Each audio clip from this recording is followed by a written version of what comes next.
How's it going? This is Keanu Yamamoto with the Coachers Podcast, in here with Coach Kevin Keeney, head wrestling coach at West Linn High School. He won a state championship back in 2023 and was voted 6A Coach of the Year. Coach Keeney, thanks for hopping on. Please tell us a little bit about yourself, your family, background, progression, all that good stuff. Hey, Keanu, thanks for having me. Been coaching wrestling since the day I got out of college. Wrestled at the University of Oregon, graduated in '99, and then that fall I was coaching at Wilsonville High School.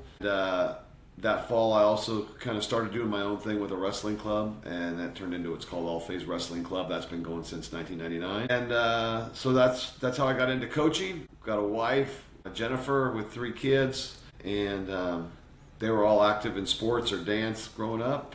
But I've been coaching ever since, I've actually been coaching since middle of college because I would do summer camps with the University of Oregon wrestling team and coach those camps. So that's kind of what got me involved in it. And plus my mom is an educator. Even at 82 years old, she's still working for George Fox University. Oh, nice. What is she doing over there? She helps. She's going to kill me. I said 82. My dad's 82. She's 80. But she's helping administrators get their administrative license. Okay. She still helps them do that. So it's pretty cool that she's still involved with education. So I kind of had a lot of involvement with my mom in the education route, and so I got into coaching and got into teaching. So nice. What did you study at the University of Oregon? Well, I studied sociology, which a lot of athletes study down there. But I studied sociology, minored in business. But, I got out and I was like, well, what am I going to do? And I was like, well, I think I should go back to college and be a teacher. I love coaching, and I still love coaching. That's the route I went. Yeah, that's what I did. Nice. Good for you. If you had to kind of describe your coaching philosophy, what would that be? Well, I think it changes over the years, and sometimes it changes with the teams you have and whatnot. But my whole philosophy is with the sport of wrestling is I wanted to make champions on and off the mat. And I tell a lot of people this. I've had a lot of success with a lot of wrestlers, but probably my most cherished accomplishment as a coach is being involved with a gentleman by the name of Ryan Harmon. And Ryan Harmon was a runner-up in the state championships for the state of Oregon in high school for West Linn High School. But he's also like one of the highest Navy SEALs in the world right now. And so just to have a person in that position who has he's told me how much, my coaching and wrestling meant to him and his success that he's having now, especially with the mental toughness aspect. Boy, that's just a special thing for me to be a part of his life and his journey, and him being one of the biggest leaders in our military in this country. So that makes me feel, that's one of the things that are most touching is, yeah, I want to make great wrestlers, but I also want to make great human beings. Yeah. Let's talk about that a little bit. Obviously you've been coaching for a lot of years. And in Ryan's case, and probably just in general, like some of those attributes, like you talked about mental toughness, you talk about discipline, you talk about grit, are those attributes kind of underlying in all those athletes? Like, do they already have a decent sense of it, and it's something that's grown and established throughout their course as a wrestler? Or is it sometimes kids might come in and they might not have any sort of mental toughness or any sort of grit, and that's something that can be built on? Well, I think it's both. I mean, I think you get some kids that show up to wrestling the first day and they have a little bit more natural grittiness and whatnot. Maybe it's the way they're raised and family they grew up in. But I've also seen a lot of kids that showed up with very little grit, but yet I don't know what caused them to necessarily come back, but they came back to practice every day and they built that grit.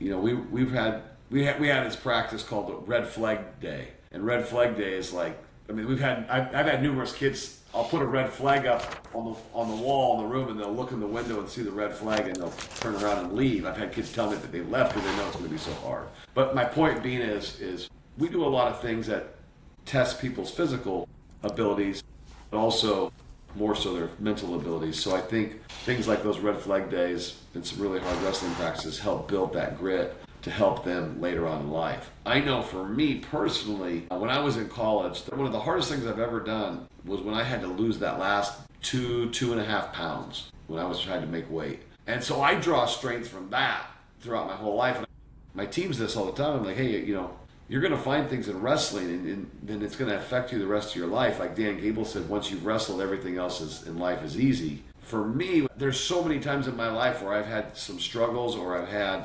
I'm in a battle with somebody else or another team, and I'm like, well, this is easy compared to losing those last 2.5 pounds, and I did that week after week in college. So, I think when you keep putting yourselves in a position to persevere through the grittiness, stuff that's tough, and use that grit to get stronger and stronger. For your club team, what's the youngest athletes that you got on your club team? Well, yeah, my hope is 5. I do have some 4-year-olds that come in there. I think it's too young. I really do. I even think 5's too young, but yeah, 5's about the youngest. Okay. So one of the questions I had, right, especially for your younger athletes, is, how do you find that balance between, pushing your younger athletes and wanting them to improve, but still trying to make the sport fun? Like, are you doing red flag days with the 5-year-olds? I did back in my early days. Yeah, I'm not doing that anymore. No, the young kids, the sport's hard enough. And wrestling is so hard. My goal with wrestling is to do everything I can when those kids are young to make them want to get back on the mat again. When it's young, that's what it's all about. Now, when a kid gets to me 7th, 8th grade, high school, and they've come to me and they've expressed that, hey, I want to be the best in the state or the best in the nation or the best in the world, then me and my coaching staff are going to, lay out, hey, now you're going to have to do some really uncomfortable things to reach these goals you want to do. So that's kind of where that all sets in. But yeah, when they're young, it's really just about trying to get them to want to be back on the mat. It's a super hard sport. Yeah. Kind of taking it back to your younger days growing up. What was the draw to wrestling for you? What made you attracted to wrestling and want to stick with it for the remainder of your life? I could answer that. I don't know. I don't know, and the reason why I say I don't know is I was a swimmer. My parents had me in swimming, and I hated it. That's polar opposite right there. Yeah, I hated swimming practice. I hated it so much. It was like so boring to me. And my dad was a college wrestler, and he took me to some wrestling practices in the 5th grade, and I kind of liked it. But the joke was I couldn't chew gum and walk a straight line at the same time. I mean, it was just, I guess I was uncoordinated or whatnot. But I did take a liking to it. And, I got into wrestling, and the more I wrestled, the more I liked it. And I don't know if I liked it, but I think I really liked the satisfaction after a match winning. Yeah. I think there was a real, or accomplishing a goal that you took a long time to do, to reach, and you finally do it. And that satisfaction was just something that drew me back to wanting more.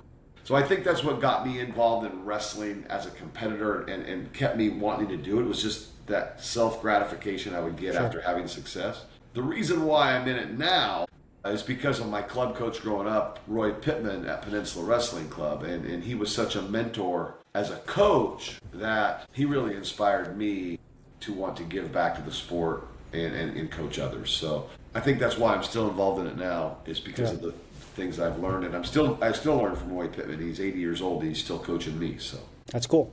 When I spoke with Coach Andy Jackson, he mentioned that you were his club coach. Yeah. Growing up, but one of the questions, because he's an assistant at Dallas, and one of the questions that just kind of sparked up in our conversation, and it was more so guided towards football. I did ask him some wrestling questions, but I think one of the questions that just popped up in conversation that I thought was interesting was, do you think for most wrestlers, do you think the motivation, I guess, within the match, or the motivation behind wrestling at times to want to be great is to win and dominate your opponent, or to go out there and make sure you do not lose and get embarrassed in front of your family, your friends, and so on and so forth? I think. Or do you think it's a combination of two? I think the more healthy one is the one to want to go out and dominate and put up points on the board. I think that's the most healthy one and the one to have the most success. I would say probably 90% of the people that go out there and compete is like, hey, I don't want to be embarrassed. I want to represent myself and the people that, my family and friends well. But I think the elite, the kids, the people that are winning Olympic championships and things like that, they're going out with the right mindset of, hey, I'm just going out to score points. And I think that's why Penn State's so successful, is they've created an environment where kids feel okay to fail. Mm-hmm.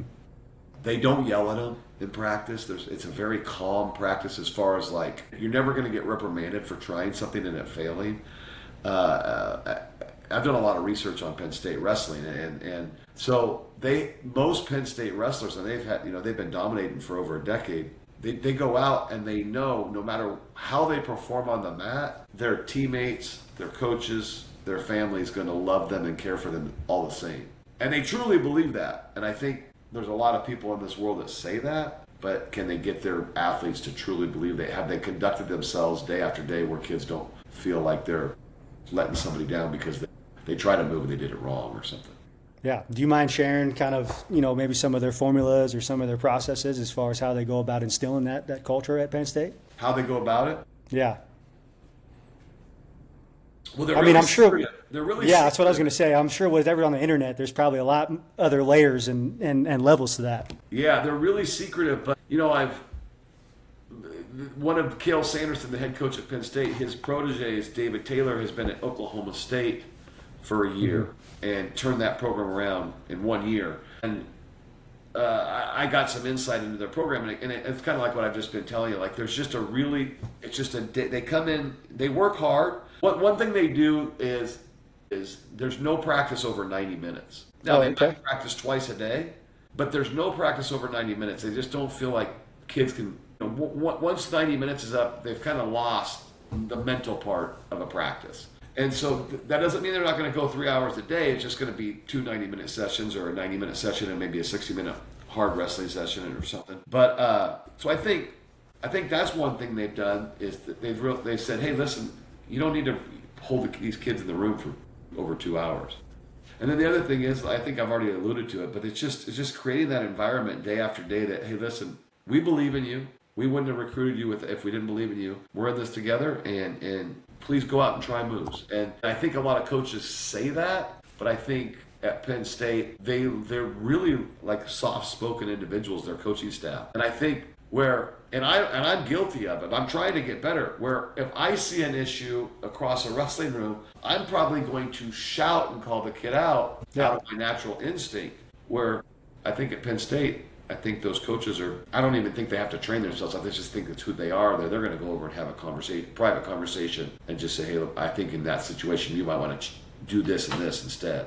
Yeah. I was just thinking, and I think this is important for all sports, right? Everyone talks about, developing relationships with your players, Let them know that you care. They don't care how much you know. They just want to know how much you care, type thing. How is it in a sport where you got to be, and I'm just from the outside in, so I've never been in a wrestling practice except for my freshman year when I went inside there talking shit and I got pinned by all my friends. But how is it that the sport can be so demanding, but then you still got to find that balance of letting your players know that you love them, that you care about them, but you're still asking them to do a lot of strenuous work, to sacrifice some things? I think you have to talk about it a lot. And what I mean by that, the first practice, I tell those kids, I said, hey, listen, I think the key to our success is love. And I get a lot of weird looks, even from the coaching staff.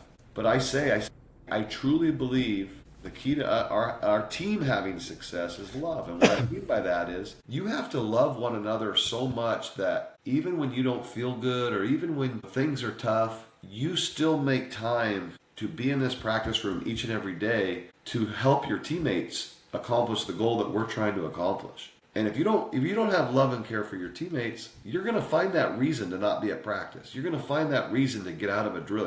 When things get hard, you're going to find that reason. But it's a proven fact that when you go out and compete on a mat, if you're doing it for something bigger than yourself, if you're doing it for a team, you don't want to let your team down, or you're doing it for maybe a family member who has cancer or something like that. Like, if you're doing it for something great, you are going to give more effort. And so I try to create an environment in my room where everybody's doing their part for each other, which ultimately means they're working harder for themselves and creating more success for themselves. So that's where I've gone with my coaching the last 4 or 5 years is, hey, we got to love one another and care for one another so much that we don't want to let each other down. So that's where I go. Yeah, you talk about love here. And from a sport that you're going out there and you're competing as an individual, or it's just mano a mano, you versus the other man or you versus the other girl, how do you go about developing that unity within the team? Well, we put a lot of emphasis on the team thing. When we go to tournaments, I always feel like if the team is the focus and we're trying to win the tournament or whatnot, the kids are going to wrestle better if they're doing it for the team. If they're going out and say, if we go to a tournament and say, hey, you're on your own, don't worry about the team, just focus on yourself, I don't think their performance is going to be as well. So it's just something we talk about day in and day out, every practice. We talk about we're in this together. And the bottom line is, as much as it is an individual sport, if you don't have a workout partner, you're not going to get any better at wrestling. So it really is a team sport, even if it's a team of two. Like, you got to have somebody to train with. And the other thing is this, I have an assistant named Mark Krowitz, And he talks about it all the time. There's no other sport, he can't really explain it. There's no other sport where, for 2 hours every day you're beating the crap out of each other, yet there's not a sport where the people grow tighter and have a tighter bond. He truly believes that. And I'm not really involved in many other sports, so I can't allude to that, but I would say that for sure with wrestling, there's something about blood, sweat, and tears with somebody, and then all of a sudden, your bond has grown stronger because you guys know how hard you've worked. Yeah. No, I absolutely agree with that statement. I think there's a lot of power in shared diversity, and absolutely. I do think I've never wrestled, but that's by far the hardest sport. Yeah, by far the hardest sport. I know you talked about Coach Pittman being one of your influences. Is there any other people that you draw influences from? Man, I've had a lot of good coaches. I'm a high school coach too, so it's like I think when you get to the collegiate level, it's a little bit more like cutthroat, I guess you might say. But my head wrestling coach in high school was a guy named Dan Nugent, and I think the thing I loved about Coach Nugent is he was there for kids, and he was there to create an experience for kids. And so I never forgot that our teams would be 70 to 80 kids every year, which is a huge wrestling. That's a lot. Yeah, and yet we never, we were always like kind of the top 10 at state, but we were never like top 5 trying to win a state championship. We were trying, but we were never really knocking on the door. But he told me that it's just as important for a kid that wants to win a state championship, just for the other kids, just as important that maybe he's just out for wrestling, and he felt it was very important to have a big team because we knew what kids were doing from 3 to 5 every day after school. Mm-hmm. And they were in a positive environment and part of a team and growing and whatnot. So I really learned from that. So not that we have huge teams at West Linn. I think every year we start with about 50 and end with about 35. But that is my goal. Like I want to keep trying to build that room because it does help the team ultimately. But I also just want to be able to influence and touch more kids. Yeah. Absolutely agree with that. Your Coach Nugent was talking about, having a big team and know what they're doing from 3 to 5, and that just made me think of, are you going to coach, your All-American the same as someone who might just be coming in just to wrestle, or is that coaching approach different? Well, I think the expectation's the same, and what I mean by that is the expectation of how much effort you're going to give and how hard you're going to work has to be the same. Because if it's not, then the practice room, the team is going to drift towards the person that has the lower expectations and maybe works the least hard. So the expectation has to stay high. Now, as far as do I coach them the same? Absolutely not. I wouldn't be serving well the guy that's a returning state champion by making him do the absolute basics every day of the season like I do the beginners. So we do split the room. We start practice together every day. And we do these drills together, but at a certain point of practice each day, we split the room as far as what strategies and skills we're teaching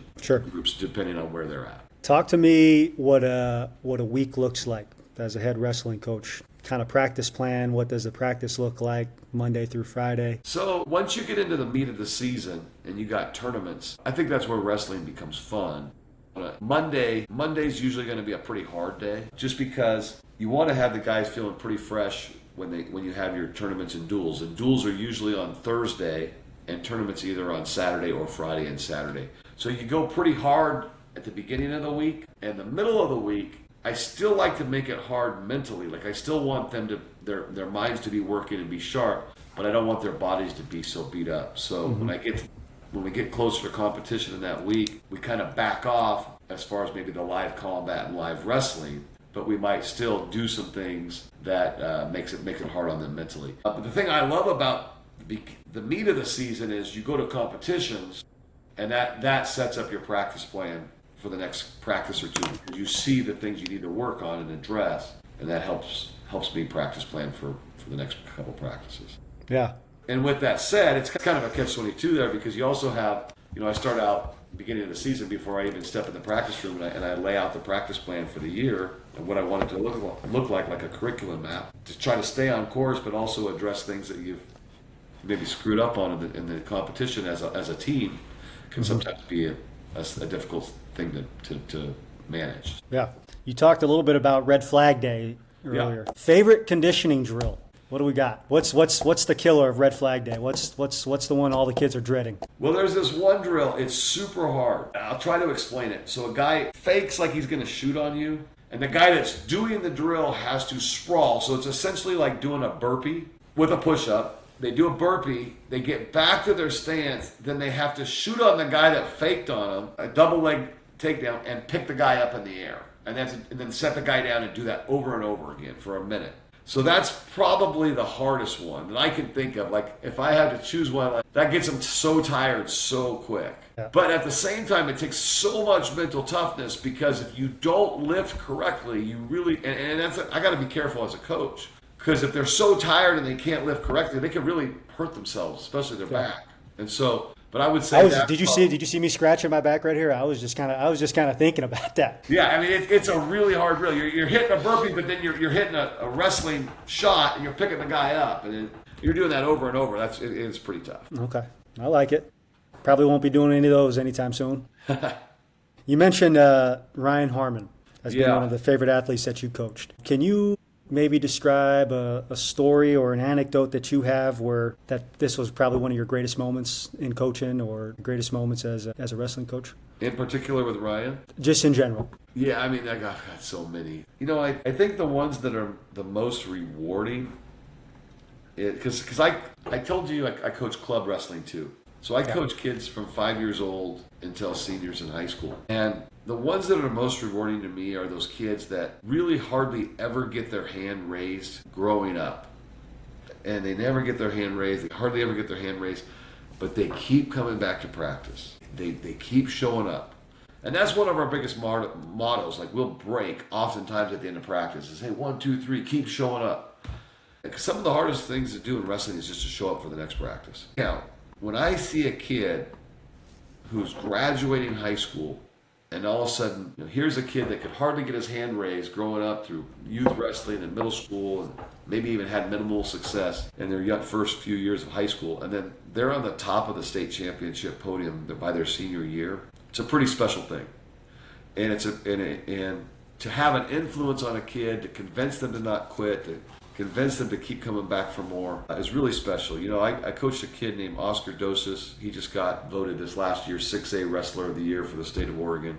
He's now wrestling down in Southern Oregon. And Oscar was a lot like that. You know, Oscar actually didn't wrestle in my club growing up, but I watched Oscar growing up. And I watched, some of my club kids wrestle him. And when things got tough, Oscar struggled. When things were hard in a match, he had a hard time. And when I got to coach, I didn't start coaching him until on a consistent basis till his sophomore year of high school. But his sophomore year of high school, he went from like a 500 record in the middle of the season to winning the state championship, and it was incredible. He became a 3-time state champion, and it's pretty remarkable. Here's a kid he never even placed in state his freshman year of high school, and basically had a 500 record, and then at some point in his mind, something just clicked, and he just started losing a lot less. Yeah.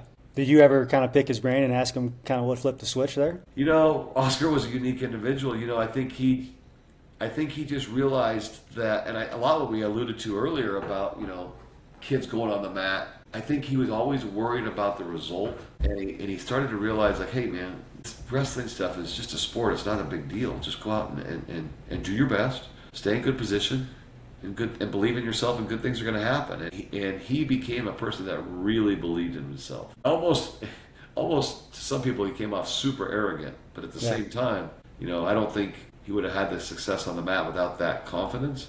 And I think it's helped him in life become a lot more confident. Yeah, I mean, I'm sure a lot of that is predicated off of you and your assistant coaches. Obviously you want to instill confidence in your athletes, and you talked about love. But is there anything else in particular that you guys are doing to help boost up their believability and confidence in themselves? I've been a full believer. I'm a firm believer that sometimes you got to speak it into existence. I've told many of kids over my years that you were going to be a state champion, and there's been many times when I've told them that I didn't think they believed it, and I didn't believe it myself. But if you don't start talking about it, it's never going to come close to happening. So we talk about it, and we try to speak things into existence. And that's something, for some reason, over the last 25 years, it's really helped me with my athletes, is, hey, let's talk about success. Let's start talking about it. We just talked about it at practice last night. I said, you might not believe 10,999 time you tell yourself you're the best, you may not believe it, but that 10,000th time, it might finally sink in that you start feeling like you're the best. Talking as coaches to the kids how great they are, but also trying to get them to talk to themselves how great. Yeah. What would you say has been, your greatest challenge in coaching or greatest challenges? Well, that's a good question. I think one of my greatest challenges is coaching girls wrestlers, because girls wrestling has grown in popularity the last 10 years. In my opinion, I don't think you can coach the girls, most of the girls, especially girls that are just coming out for the sport, with the same demeanor that you coach the boys. That would be and I think that's tough. And the reason why I think it's tough is because, like at West Linn High School and even in our club, we don't necessarily have a large enough girls population of wrestlers to have their own practice. So I think when you're in a practice with both genders and you're trying to get a point across one way to the boys, try to make sure the girls get the same point across but don't feel like they hate the sport or hate themselves, can be a little bit more difficult. I don't know if that makes sense, but I know that has not been easy. Yeah. Now there are some girls that come out for the sport and they're like, just treat me like the boys, and they can handle it. We've had a couple like that. But I think for the most part, most of them I think girls are different than boys, and so it's a different situation. I'm just thinking, like, helping run scout teams at football, and how many times I've cussed at a football player, or, MF them, and I'm just like, I'm thinking about, because I just interviewed a coach from back home in Hawaii a couple weeks back, and he was a long time. I think he was a head coach for a high school out there for 34 years. And then just this past year, he took over for a girls' flag football team. So I'm just thinking, I know I can't be saying the same stuff I say to guys. And exactly like you're saying, take that same approach and demeanor, to a girls' flag football team. I'd probably get fired. Sure. Pretty early on. Give you a heads up before we hopped on. Anela Question of the day. And my daughter's question was, who is your best friend? Well, my wife is my best friend.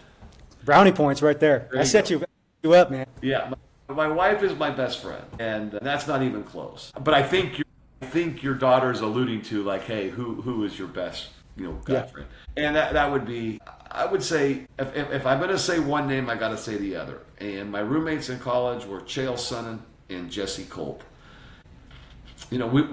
Our favorite movie is Young Guns. And we've probably watched that movie together. Is it bad that I don't know what movie that is? Oh, it's the greatest movie of all time. It's about Billy the Kid, Emilio Estevez. You've got to watch it. It's absolutely incredible. So we've probably watched that movie 25 times together, and I am not exaggerating. And in that movie, Billy the Kid's running around with some other guys. They call themselves regulators. But by the end of the movie, they called each other by one word, and that was pals. And I got a lot of friends, but I would call Jesse and Chael my pals. That's cool. I like that. And maybe when you mentioned Chael, it made me think of his, I think it was pre-fight interview when he's talking about growing up on the mean streets of West Linn, and how someone threw a candy wrapper on the ground or a gum wrapper on the ground, and it's like the audacity that they had right there. Right. Yeah. He is a master showman. He's awesome. Yeah. He's fun to watch. What does the word team mean to you, Coach? Team? Yep. It means a group of people that are there to hold each other accountable and help each other get the best out of one another. I just had this conversation about 2 weeks ago with a kid who was 10 years old.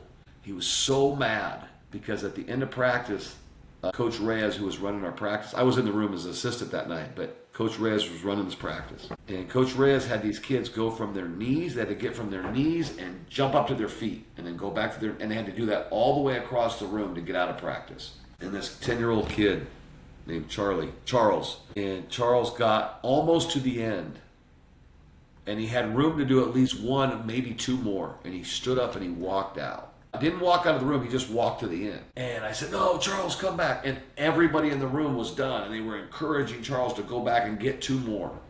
Yeah. And he did. He got two more. And he was so mad at me. For a 10-year-old, he was so mad at me. And I let him know. I said, Charles, and I told this to Charles, but I was talking to the whole team as well. There's 50 kids in there. And I said, sometimes kids your age don't understand when you have coaches and teammates that hold you accountable like this, that it makes you the person you're going to be later on in life. But I promise you, days like this, you will look back when you become 25, 30, 40 years old, that this made you the person you're going to be. Because these teammates cared enough about you to hold you accountable to do the last two. And I don't think he got it yet. I still don't think he got it yet. But I think that's the kind of thing, when you ask me what team is, that's team. That's team right there. That's a good story there, Coach. It's a good anecdote. You know what?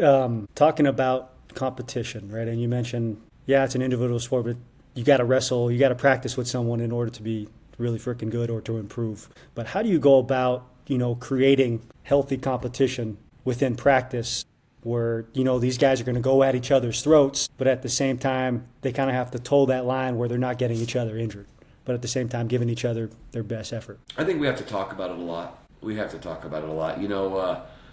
It's you say it, you ask the question almost like kids get in the room and they just want to smash each other. And I think for me, it's almost the other way around, where we have to encourage kids. We call it in wrestling, we call it a gentleman's agreement. Mm-hmm. And the gentleman's agreement is, hey, listen, man, I'm tired today. Like, hey, let's just take it easy. And coach isn't looking. We'll just, hand fight a little bit and this and that. And so what we have to do as coaches, we have to talk about it all the time, is we have to say, hey, listen, there's no gentleman's agreements today. Hey, if you really care about your teammate, iron sharpens iron. So you got to give him your best. Now, we also have to let the kids know, and we actually just had a talk about this a few nights ago, is if you're wrestling somebody where you have 5 years of experience and they have 5 days, that doesn't mean you can't get better. That doesn't mean you can't do your moves, but you also have a responsibility to keep them safe. We're not here to run anybody off. We got to have teammates. We got to have workout partners. So it's kind of a fine line there, but I think we have to talk more about kids not having that gentleman's agreement, not taking it easy. No, that's a big thing with football and scout teams, and you got the D lineman looking at the scout team O line like, hey, why are you going so hard, man? That's exactly, we call it a little brother-in-law agreement there. Yeah. Very, very similar to the gentleman's agreement. Talk to me a little bit about just the mental approach if your athlete has a big tournament or a big match that's coming up. And what are you doing as a coach? Are you just kind of giving them their space? What does that look like? No, I'm not giving them space. Wrestling's one of those sports where really, for the most part, people, like in high school, people only remember what happened at the state championships. If you're in college, people only remember what happened at the end of the year, the conference tournament and the national championships, NCAA championships. And so it can be a little bit of a ungrateful sport, I guess, maybe the way to put it. You could have a lot of success throughout the year and then have an awful end of the year tournament and people are like, oh, that's a failure. At least that's from the outside looking in. But that's just kind of how it is in our sports. It's just how it works. And so I tell you that because when we get to those tournaments, when we get to those competitions, that state championships or national championships, where I may have been beating a kid down for 3 months, I'll give them an attaboy every once in a while, but sometimes I'll spend a long time beating kids down or beating the team down a little bit. And it could be on purpose just to get them a little bit more gritty. But by the time they walk in those tournaments, those big tournaments, I want them to think that they could rule the world. I want them to think that there's nobody that could touch them. And so as we approach those tournaments, I am not leaving them alone. I am constantly telling them how great they are. I'm constantly telling them that I see them on that state podium. I am constantly telling them that they put in more work than anybody else. I'm constantly reminding them that they have prepared for this moment. So yeah, I'm not hands off on that. I would almost want them to be annoyed of me being in their ear with positivity, than being hands off. So that's where I'm at. Is that pretty standard in the sport of wrestling? I don't know. Because I do think that's powerful. Like within football, it's guys pregame rituals, whatever it is they want to do, put on their headphones, go outside, catch balls. You kind of just let them be. But I do think that's pretty cool that you're trying to, in a sense, and I could be wrong here, but you're trying to flood their brain with positive affirmations, with good thoughts, so that what they're thinking in their head just gets distracted by kind of what you're saying. So let me address that a little bit. I'm flooding their minds with those good thoughts 3 to 4 weeks as we approach that end of the year competition.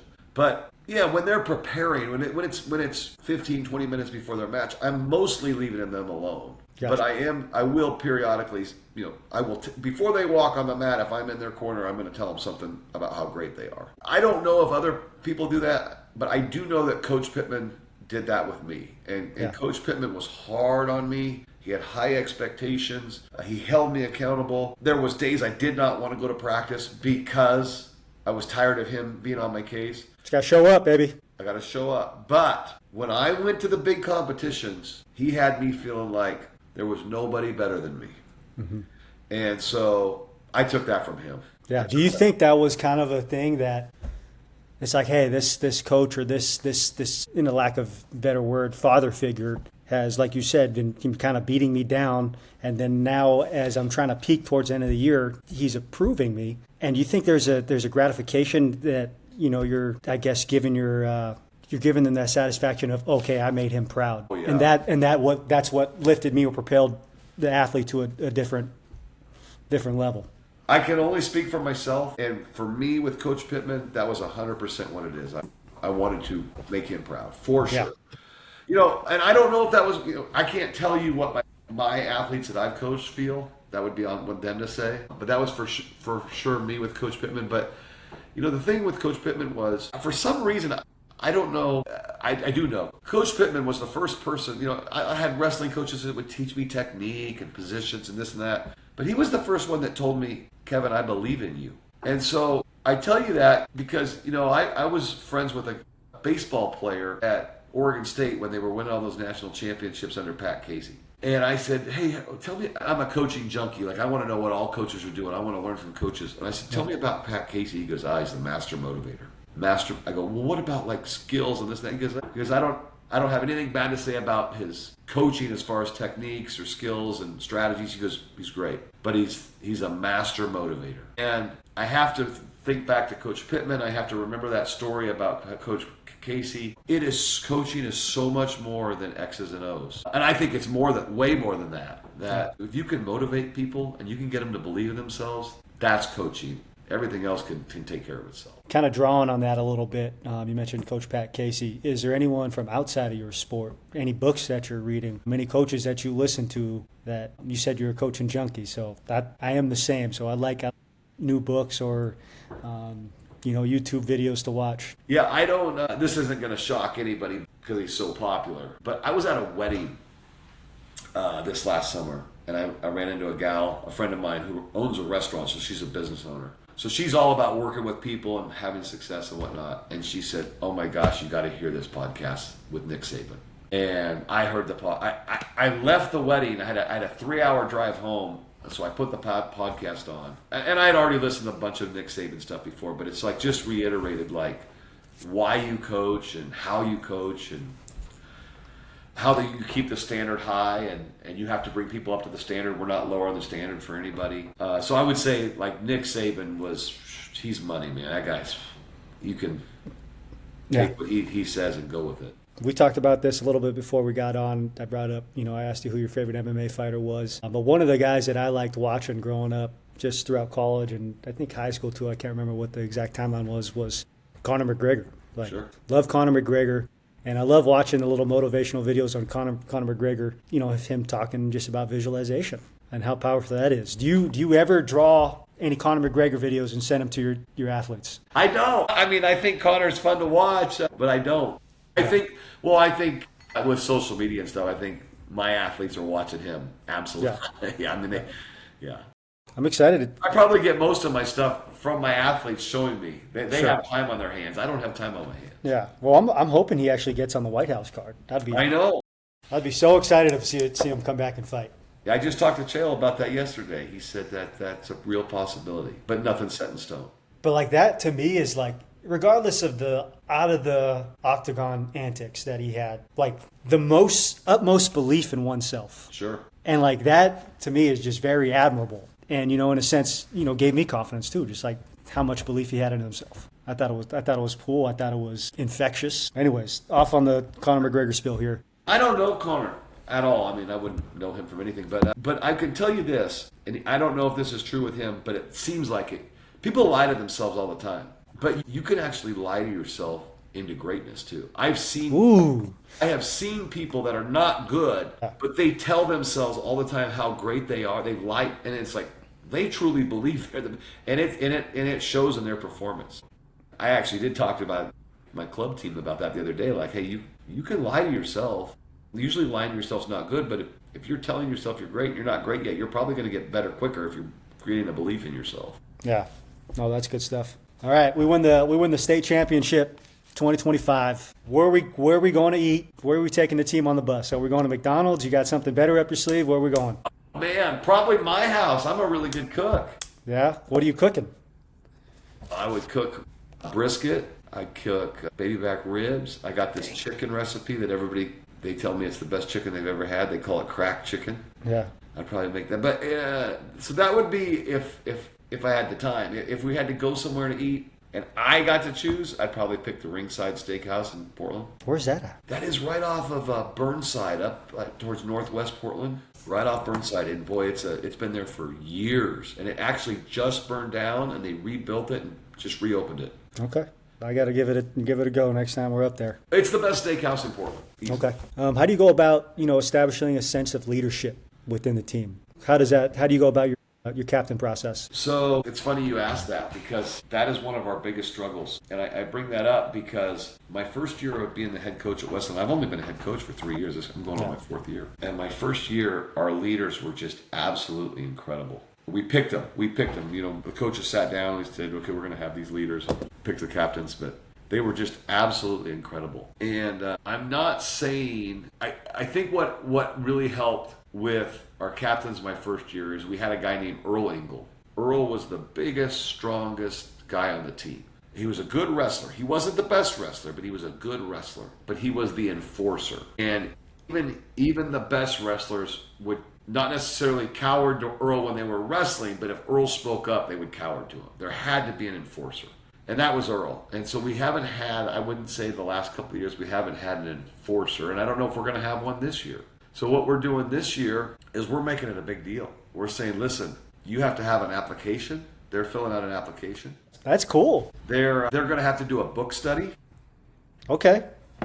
Answer questions out of the book and have a meeting with the coaches about that book study. This is a book of your choice? Yeah. We have a coach on staff that's kind of specializes in that. He's chose a book. I actually don't recall the name, but he told me. And then we're gonna have a meeting with those guys, and then we'll choose as coaches from there. And we're gonna make it a bigger deal. We're gonna try to put a C on their singlet like they do for football. Put a C for captain. The expectation is gonna be higher. There's gonna be more put into it because it's so important. So I don't have. When you ask me that question, I don't feel like right now in my coaching career I have the perfect potion for that. Yeah. But I'm trying to fix it. How many captains do you guys generally carry? Like when Earl was there, was it just Earl? No, there was about 5 of them. Yeah, there was about 5. But I think we could have anywhere from 1 to 10 if you want to help lead the team. But if you're not going to be the right example, you're going to get demoted. Oh, that's cool. Well, I hope that application process goes good. How many applications have you guys got in so far? We're giving out the app, but we have we had a meeting. We had an actual Zoom meeting with the parents. Yep. On a number of topics, and that was one of the topics. And the applications are coming out. We have our kickoff event, media event, which is October 13th. And so the applications will be available then. I have to have them in by November 1st, and then we'll go from there. Any good questions on there, aside from general questions on why you should be a team captain? Yeah, I don't have it memorized, but there is a problem-solving question in there where it's like, hey, you have 2 teammates that are not getting along. Mm-hmm. And messing up the chemistry of the team. Okay. What can you do? How do you see yourself inserting? How do you see yourself inserting yourself into the situation to make it better for the team and the 2 wrestlers? Yeah, that's good. Stuff like that.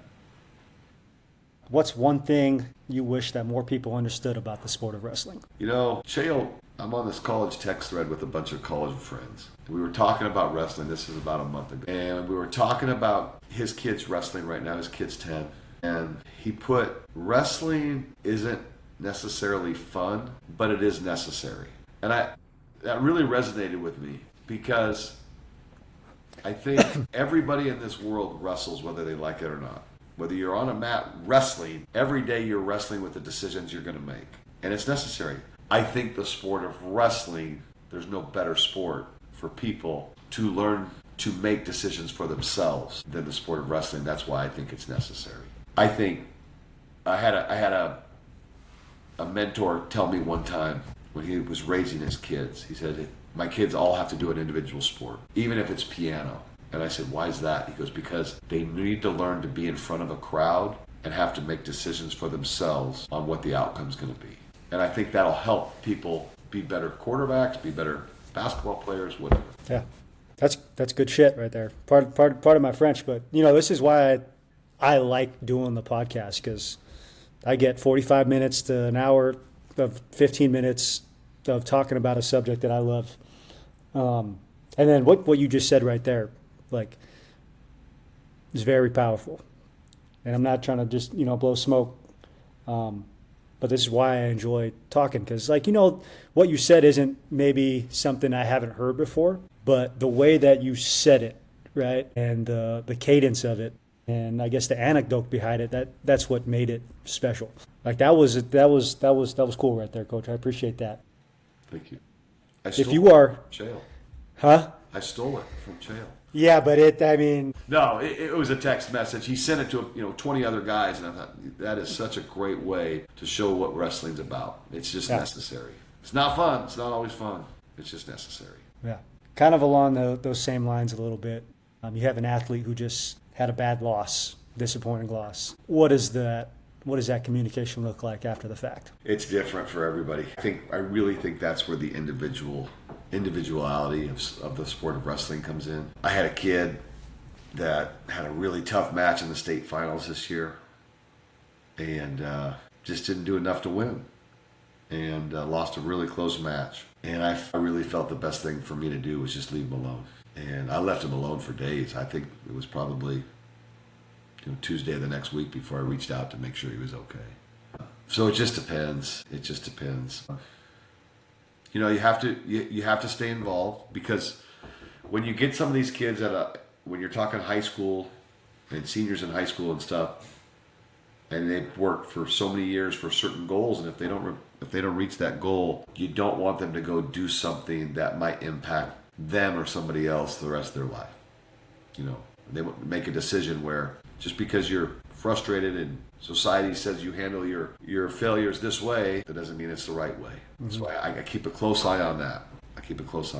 Meaning, like, a perfect example, just to be blunt, like, hey, I'm going to go party and drink and make bad decisions, where one night of bad decisions can impact many more future years of your life, or you can impact somebody else's life by your bad decisions. So that is one situation I do keep a close eye on after a bad loss. And usually, I don't think we have that problem during the season. I think all the kids I coach, we're pretty focused on the end. But I do think when the season's over, it's our job as wrestling coaches to make sure that kids aren't going out and making choices that's going to hurt them or hurt somebody else. Yeah. You mentioned Ryan Harmon earlier as being one of the most rewarding athletes that you've coached. Aside from winning, and this is kind of on topic with Ryan, aside from winning, what are some of the other metrics that you use to define your success as a coach? Well, I can tell you this. When I've had kids that have gone on in life and not necessarily had the success in life that I would have hoped for them, whether it be, a successful marriage, a job, not having substance abuse or whatever it may be, I put a lot of that back on me. So I guess on the flip side, it would be, if I see kids go have success in life, and because of some skills and some coaches they've had through the organizations that I run, through the club and the high school, then that's ultimately what we're looking for. And we're using the sport of wrestling to help them have that success. But I can tell you for certain, there's been a few where sometimes you ask yourself, could I have done more? But I think that's why we get into it, because we care about people so much. Yeah, and kind of just in line with that, do you feel like as the high school coach that you're a big part of their lives, that you have the platform to interject into their lives where they're at now in their life, and to try and lend a helping hand? Yeah. I think there's definitely times we do that, and I do that. It just depends, I think it depends if I still have that relationship with that kid. Now, I've only coached, this is my fourth year for high school, so I haven't had a lot of situations like that, but I've had a lot of club kids. I've been coaching since 1999, where, you have to reach out and say, hey, listen, bud, I'm not here to judge you, I'm just here to help you. And so, I've had to have some of those tough conversations. Yeah.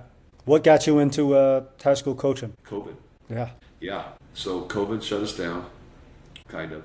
You talking about club right now? Yeah, I was a club coach. I was only a club coach. I mean, I coached in high school. I coached at Wilsonville High School in '99 and 2000, just one, that season. And then I coached at Canby High School as an assistant, like around 2003. And then I coached as an assistant at North Marion High School. I think it was 2011, 2012, something around there. But other than that, I was never a high school coach. I ran this club. I coached 5 days a week. I went to Saturday tournaments every day. COVID happened, and so tournaments were shut down. We had a warehouse where we were practicing in, and then we started to get back to normal. And I was like, man, the last thing I want to do is go to a kids tournament where parents think they're no more than the coach and have them mat side. I was just, for some reason, just in my coaching career, I was just past it. I was just like, because if you've ever been to a kids wrestling tournament, there's a lot of yelling. It's actually not a healthy environment. It's not. They've got to get some things under control. They've got to keep the parents in the stands, and they do that at the national level. Like, you go to that, it's a good tournament, but you go to a local tournament at Canby High School, that is going to be an absolute madhouse, and everybody and their dog thinks is their coach. I mean, it is. I'm kind of intrigued about this subject, though. And it's like, well, in our club, we don't even allow parents in the room. I do think that's good, because I'm starting to go through it as a parent, and I'm like, I watch how my daughter interacts with us if we're like doing little gym class, and when we're in the room, and maybe sometimes she's a little timid or a little shy. Perfect example, swimming lessons, right? She did not want to swim with me or my wife. We went back to Hawaii. She did not want to swim with me or my wife. She was scared. Take us out of the equation. My cousin comes in. She has a daughter that's 7 years old. Then it's like the best thing ever. She has no problem jumping in the pool. But I guess what I'm trying to get to is, like, when you're talking about being a madhouse at wrestling tournaments, why is it, because I know I'm going to learn this lesson probably, why is it do we think as parents that the product that they're putting out on the mat is a reflection of who they are? Yeah, I don't know. Like parents, you know what I'm saying? Sure. Like, that's why they're taking so much pride in their kid winning. Like, okay, if your kid loses, like, it's a burden on the parent. Like, I don't know. I'm getting new, and I'm a bunch of different social dynamics coming at me right now because I'm a parent with young kids. So I'm just kind of curious on that, like, what your perspective is as a coach and as a parent. Well, I can tell you as a parent, I made my son do gymnastics, and I remember spending hours in the gymnastic gym, and I just sit there and watch, and I think to myself, why would I ever think I would know more than these experts in gymnastics? I don't know gymnastics. Why would I know more than them? So all I'm going to tell my son is I love watching him compete and doing gymnastics and support him. And then I would think to myself, these parents who have never wrestled a day in their life, why would they think they need to insert themselves in front of me to coach? Like, it would be. I know what's your favorite line? Get up. Reaction, but my son played basketball. Like, I don't know anything about basketball. Why? I know a few things, and I might talk to him at home about, hey, you could be more aggressive or something. But I don't know. I think parents need to, if you're putting your kid in a program because it's a successful program and they have good coaches, let them coach. Anyhow, that's what got me to the high school level. Is I was like, I don't want to do this.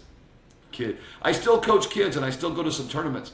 I just don't go every Saturday. I hope everybody hears that. I hope all my club parents hear that. That's why, so they understand. Like, hey, don't stay in the stands. I'm like, my parents were great about that. Like, just very hands off. Go ask my dad a question. I'm not your coach, because my dad was a big volleyball guy growing up. I played a lot of volleyball, but he didn't want to coach me in high school. Just father-son dynamics could get a little iffy there. Sure. But I can like kind of feel it creeping up in me. Like, I'm watching my son throw the ball, and I can just, the competitiveness is coming out of me a little bit, where I'm just like, how come you can't do that better? You know what I mean? And I gotta check myself. But that's kind of sorry to go on a tangent here, but it's kind I will say this. We have a coach on our team. His name's Jason Buse. He was an All-American wrestler at Oregon State. He's a coach at West Linn High School, and his kids are fantastic athletes. But I think the reason, I think he got some genetics. I get that. But I think where you do your best thing as a parent is you play with your kids at home. Yeah. And he does that every day. Every day they throw the baseball. Every day they hit the golf ball. Every day they throw the football. Every day they do something physical together. But it's just as fun.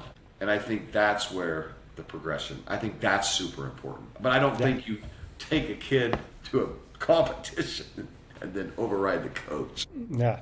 Coach, is there any acronyms or quotes or values that you don't mind sharing for the good of the podcast? I saw that one. I didn't really have any acronyms, but the one I lean back on often, and it's the one Roy Pittman taught me, was Rome was not built in a day, but they worked on it every day. And with wrestling, if you talk to some of the best wrestlers, Ben Askren, John Smith, they talk about going years with never missing a day of practice. Like never going one day without practice. Even if it was like there was no practice, they got on a mat and did a drill or something for an hour.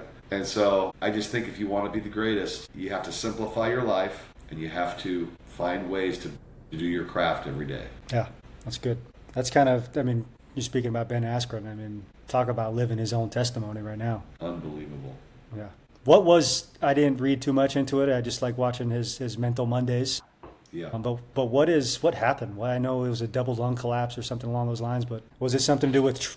He got a staph infection. Oh, is that what it was? Yeah, and the infection attacked his lungs. Yeah, I don't know all the medical terms, but it started with a staph infection that just went south quick. Jeez. And did you hear what he said? He said his wife was a Christian, but didn't push her religious, like she would talk to him about it, but wasn't like pushy about it, right? And he was like, yeah, you're not really into that. And he woke up and he goes, I'm a Christian. He goes, I saw the other side. I'm a Christian. I thought that was pretty. No, I didn't see that one. Yeah. He's like, oh yeah, my wife, he said it just like that. Like, hey, my wife never pushed it on me. I was like, I really didn't think I needed that. And he goes, I saw the other side. He's died a couple times. They brought him back. And he's like, yeah, I'm a Christian. I saw the other side. That's crazy. In conclusion, any final advice on coaching, teaching, leadership? I think you have to remember what it's for and remember it's about kids. I'm coaching my daughter's 5th grade soccer team. And we had a game this past Saturday. We got home from the game and my wife pulled me on, my wife's my assistant coach. And she says, hey, we've got to talk on the back porch. So we went out there, cup of coffee, and she said, you got to remember who you're coaching. I know who you are. She goes, you're an elite coach who wants to be successful in everything. You've got 5th grade girls here that just want to have a good experience with soccer. And she was right. So you have to remember who you're coaching. Remember who you're coaching and what the situation is what I would say. Yeah, nice coach. Any red flag days for the soccer girls? No, not the soccer girls. We haven't had we gotta pull that red flag out. We need one at the club here coming soon. You do it at the high school as well? Yeah, we'll do it at the high school every once in a while. Awesome. Well, I appreciate you, Coach, man. I appreciate your time. Yeah, thank you. Appreciate it. You got a good thing going, man. That was a very insightful conversation, and I'm glad Coach Jackson put me in touch with you. He's a special kid. Well, they're kicking ass right now. I call him a kid. But he's awesome. Yeah. Yeah. I couldn't be happier for him. Is there any other coaches that you'd recommend? Any sport? Could be retired, could still be coaching? Yeah, absolutely. John Eagle. Yeah. I got him down on my list. I didn't forget about him, but I got this little Google sheet of coaches that I want to connect with, and he was one of them. Long time Camas coach. Yes. He went to Portland State for a year and then went to West Linn? Is that what it was? Something like that. Yeah. That guy runs a program. I've never seen that West Linn program. I have never seen a high school football program run like that. It is professional. It is, when I say professional, it was like what I remember the Ducks football team doing when I was in college. Like it's very organized, very professional, putting lots of extra time in. Yeah. I'll get Coach Eagle's number from you or someone. I know a lot of people that know him, but I'm trying to stay away from the high school coaches up until season's over. Sure. Or maybe on their bye week. But that's like 90% of my network right there is football coaches. Yeah. So this was great for me. Year. I know. He just wants to go have a little margarita on the beach in Hawaii or Mexico or what? No, he is up there in age, but he's in great shape. I don't know. I think he's just maybe giving more time to his family. Awesome. Well, I appreciate you, Coach. Thank you so much. Thank you.